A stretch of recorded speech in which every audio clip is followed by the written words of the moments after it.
યુપીથી સમાચાર આવી રહ્યા છે। લખનૌની લોકબંધુ હોસ્પિટલમાં આગની ઘટના સામે આવી છે। હોસ્પિટલના બીજા માળે વિકરાળ આગ લાગી છે અને આગના પગલે લોકોમાં દોડધામ મચી હતી। હોસ્પિટલના બીજા માળે 35 થી 40 દર્દીઓ સારવાર હેઠળ હતા। આગના કારણે હોસ્પિટલનો વીજ પુરવઠો બંધ થયો હતો। વીજ પુરવઠો બંધ થતા ઓક્સિજન સપ્લાય પણ બંધ થયો હતો। ઓક્સિજન સપ્લાય બંધ થતા 61 વર્ષીય દર્દીનું મોત થયું છે। શોર્ટ સર્કિટથી આગ લાગી હોવાનું પ્રાથમિક કારણ છે।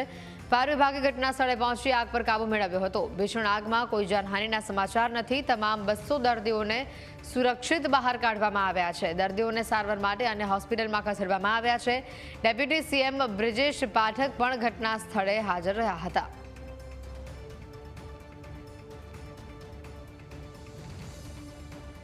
बोलो। देखिए, द्वितीय तल पर धुआं देखा गया। उसके बाद अस्पताल के चिकित्सकों ने, पैरामेडिकल स्टाफ ने तत्काल मरीजों को शिफ्ट करना प्रारंभ किया। लगभग 200 मरीजों को शिफ्ट किया गया है और जिनका विभिन्न अस्पतालों में इलाज चल रहा है। केजीएमयू में सीरियस मरीजों को भेजा है, बलरामपुर सिविल में भी भेजा है। अब कोई चिंता की बात नहीं है। फायर ब्रिगेड के कर्मचारी अधिकारी बिल्डिंग के अंदर आग बुझाने का काम कर रहे हैं। कितने मरीज लगभग यहाँ पर थे? लगभग 200 मरीज थे। नहीं, अभी मरीज कोई हताहत नहीं, सभी सकुशल है।